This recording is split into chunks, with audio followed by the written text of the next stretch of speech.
ખેડા જિલ્લાના કપડવંજ રોડ તરફથી નડિયાદ શહેરમાં પ્રવેશતા રસ્તા પર સ્વિફ્ટ ગાડીએ એસટી બસને ધડાકાભેર ટક્કર મારતા અકસ્માત સર્જાયો।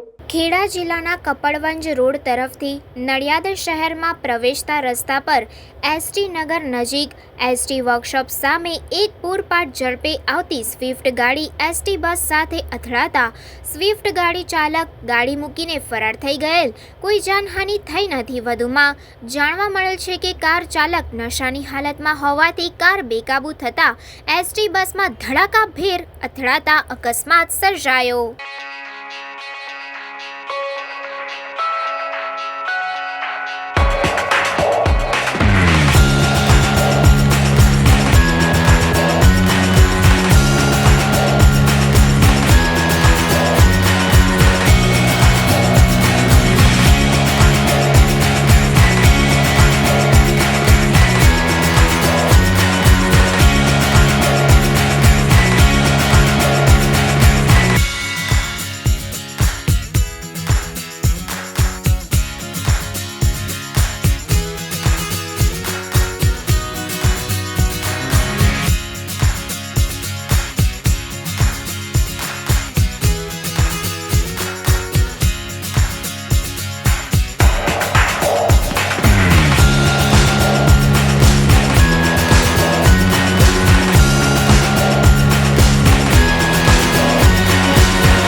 સંદેશ ન્યૂઝની તમામ લેટેસ્ટ અપડેટ્સ માટે ચેનલને હમણાં જ લાઇક, શેર અને સબસ્ક્રાઇબ કરો।